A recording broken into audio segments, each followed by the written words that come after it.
EY5 का हमें question number 3 देखना है। इस क्वेश्चन में कहा गया है कि Fe 0.94 O है।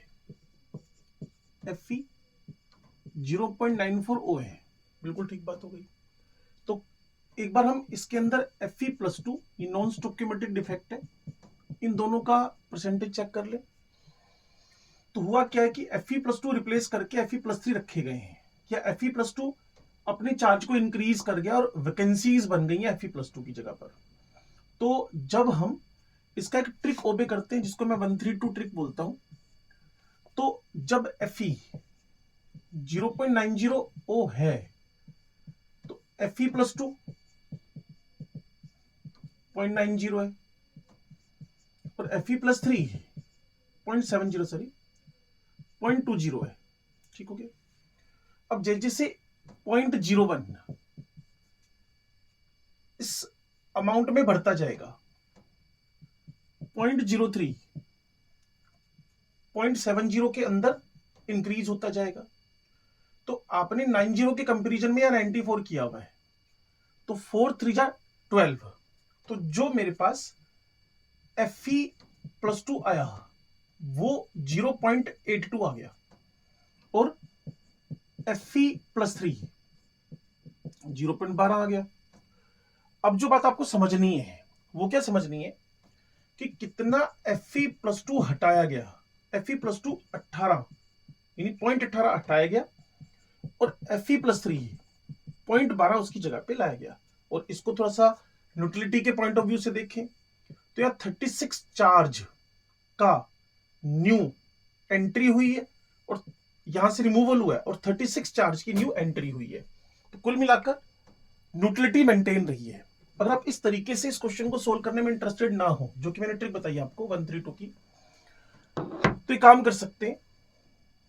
जो आपके पास Fe 0.94 है, +2 वाला उसको x मान ले, और जो बच गया है, क्लियर ना, जो आपके पास Fe 0.94 O है, तो +2 को आप x मान ले, इसका चार्ज आपके पास 2 है, रिमेनिंग पार्ट 0.94 x, इसको 3 कर ले, और टोटल चार्ज ऑक्सीजन के बराबर है, तो इसको -2 = 0 भी कर सकते हैं। तो x जब कैलकुलेट करेंगे तो 0.82 निकलेगा। ओरिजिनली ये 100% था, उसमें से 0.18 क्या हुआ है, डिस्प्लेस और रिप्लेस हो गया।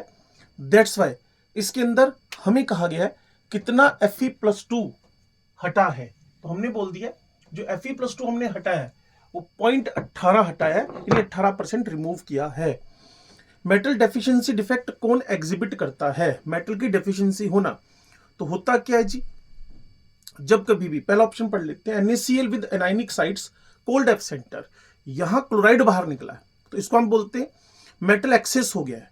दूसरा FeO विद Fe+3, तो 4 यू मान लो 3 Fe+2 गए, उससे वहां 2 Fe+3 आगे, जैसे क्वेश्चन में चल रहा था, तो मेटल की डेफिशिएंसी हो गई है।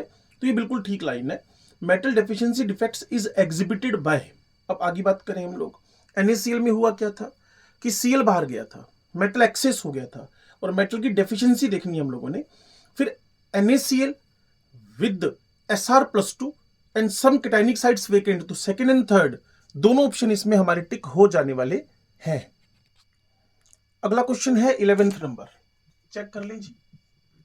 क्वेश्चन नंबर 11 हमें कह रहा है कि NaCl doped with AlCl3, NaCl हमने AlCl3 से डोप करवा दिया है, ठीक हो गया। हैज 5 मोल परसेंट वैकेंसीज, जो वैकेंसीज हैं 5 मोल परसेंट, 5 मोल परसेंट, इतनी वैकेंसीज हैं। और मैं आपको क्या सिखाता हूं कि सबसे पहले हम चेक कर लें जो गेस्ट है उसका चार्ज क्या है, और जो होस्ट है उसका चार्ज क्या है, फिर मोल से मल्टीप्लाई कर दें, फिर परसेंटेज। तो अब चेक करें, ये सारा की सारा पार्ट एक दूसरे के साथ कैंसलेशन में चला जाएगा। तो कुल मिलाकर 5 मोल वैकेंसीज अगर प्रोड्यूस हुई हैं, तो आपको इसका न्यूट्रलिटी मेंटेन रखना है। तो न्यूट्रलिटी मेंटेन रखने के लिए क्या करना पड़ेगा आपको, मैं एक फॉर्मूला लिखता हूं, आप देखते ही समझ जाएंगे। Na 0.925, और साथ में एल्यूमिनियम है, एल्यूमिनियम कितना है जी 0.025, थोड़ा सा अपना दिमाग लगाएं आप, 0.025 और साथ में Cl है।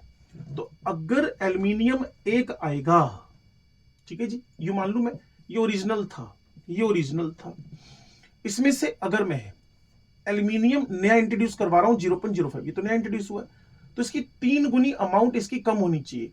तो 1 माइनस ये जितना आया है तो इसका 3 गुना 0.075 कम कर दे, तो नई वैल्यू क्या आ गई 0.0925। तो जितना एल्यूमिनियम एंट्री करेगा उसका 3 गुना अमाउंट हम रिमूव कर देंगे, जितना एल्यूमिनियम एंट्री करेगा उसका 3 गुना अमाउंट हम सोडियम का वहां से डिस्प्लेस कर देंगे। दैट्स वाई सीधा सीधा इसका आंसर न्यूट्रलिटी मेंटेन रखने के लिए फर्स्ट ही आ गया है। जितना हमारा एल्यूमिनियम इसमें डोप कर रहा है, न्यू आ रहा है, ठीक है, उसका जस्ट 3 टाइम्स अमाउंट सोडियम का हम वहां से डिस्प्लेस कर दें। तो ये हमारा 11th क्वेश्चन था। अगला क्वेश्चन हमारे पास है जी 25th। अच्छा क्वेश्चन है, ये भी थोड़ा सा दिमाग खाएगा आपका। ये भाई साहब कह रहे हैं कि a unit cell of NaCl has 25% Schottky defects. तो हमें Na4Cl4 दिखता है, 25% शॉर्टकी डिफेक्ट का मतलब है पूरा की पूरा 4 फॉर्मूला यूनिट में से एक फॉर्मूला यूनिट बाहर हो गई है। 4 फॉर्मूला यूनिट्स में से एक फॉर्मूला यूनिट बाहर हो गई, तो Na3Cl3 बन गया, ठीक है। अब क्या कह रहा है वो कह रहा है कि then the number of lattice site unoccupied Na+Cl- in 1 unit cell can't be. तो number of lattice sites unoccupied by NaCl हम यहां तक कर ले कितनी ऑक्यूपाइड है, तो कांट भी अपने आप निकल आएगा। तो मुझे सबसे पहले समझना है कि Na+ क्या है। ये मेरे पास 12H पे एक बॉडी के सेंटर पे, Cl- 8 कॉर्नर पे है, 6 फेज के सेंटर पे। अगर मैं यहां से 1 कंट्रीब्यूशन ऑफ Na चाहता हूं, 1 कंट्रीब्यूशन, तो पूरा बॉडी सेंटर हटा दूं और इधर से Cl रिमूव करने के लिए पूरा एक Cl, तो मैं क्या करूं, इसके अंदर से पूरे के पूरे 2 फेज सेंटर हाफ होता है। तो अब हमारे पास कितने फेज सेंटर बच जाएंगे, 4, ठीक है। तो एक Na कम हो गया और एक पूरा पूरा Cl कम हो गया। तो ऑक्यूपाइड प्लेस क्या है, ऑक्यूपाइड 12 एज सेंटर है, ऑक्यूपाइड 8 कॉर्नर 4 फेस सेंटर है। तो हमारा फॉर्मूला Na3Cl3 की तरफ चला जाएगा। तो उन्होंने क्या कहा, कैन नॉट बी। तो कुल मिलाकर ये यहां एग्जिस्टेंस में आ सकते हैं। तो 12 एज 8 कॉर्नर 4 सेंटर से फॉर्मूला Na3Cl3 बनेगा। चाहे तो करके देख लो, इंटू 4 कर लो, इंटू 1/8 कर लो, इंटू हाफ कर लो, तो ये अपना Na3Cl3 बन जाएगा। इसके अलावा कोई और कॉम्बिनेशन, जैसे कि मैंने बताया कि 2 फेस सेंटर इसमें से हटा दिए गए, 12 एज है जी, 1 बॉडी सेंटर है, क्लोराइड 8 कॉर्नर 6 फेस सेंटर है। तो एक काम करें, पूरे सारे के सारे कॉर्नर उड़ा दें, तो 6 फेस सेंटर मतलब इंटू 1/2 3 हो जाएगा।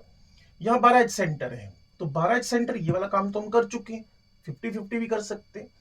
इसमें से हम लोग 1/4 का कॉन्ट्रीब्यूशन होता है, तो 4 हम एज सेंटर रिमूव कर दे, तो ये 8 बच गई, ठीक है, 8 बच गए। तो ये भी पूरा पूरा Na निकल गया। तो NaCl का ये कॉम्बिनेशन भी Na3Cl3 देगा। तो प्रोबेबिलिटी चेक करनी है आप लोगों ने, उस बिहाफ पे इसका क्वेश्चन बन जाएगा। देखो इस क्वेश्चन को समझो, जो 29 नंबर क्वेश्चन है 29। आपके पास ओरिजिनली Fe+2 कितने थे, 100, ठीक हो गया, और Fe+3 कितने थे, 0। अब आप जब Fe 0.94 लिखते हो, तो जैसे मैंने आपको पीछे फॉर्मूला सोल्व करना बताया था, तो Fe+2 आपके पास 0.82 आएंगे और Fe+3 आपके पास 0.12 आएंगे, ठीक हो गया। तो मैंने परसेंटेज में इसको 82 लिख दिया, परसेंटेज में इसको 12% लिख दिया और इसको 100% लिख दिया। इतना तो राइट है मेरे पास करने का। अब जो मैं कह रहा हूं उसको ध्यान से सुनिएगा। हुआ क्या, इन दोनों का डिफरेंस 18, ये जगह खाली हो गई, अब ये नहीं आ गई, ठीक होगी बात। जब आपके पास 18 वॉइड्स बन गई और 12 उसमें से ऑक्यूपाई हो गई, 12 में से ऑक्यूपाई, तो जो रिमेनिंग वॉइड्स है, खाली जगह पड़ी हुई है, वो कितनी पड़ी है जी, 6 पड़ी हुई है। तो 6 डिवाइडेड बाय जो इनिशियल अमाउंट था, तो आपका आंसर 6% वॉइड की तरफ चला जाएगा। तो एक बार वापस सुनना इसको, तो क्योंकि ये तो आपके पास फ्रीडम है वीडियो को आगे पीछे करने की, तो इससे क्वेश्चन प्रॉपरली 6% आपको समझ में आ जाएगा।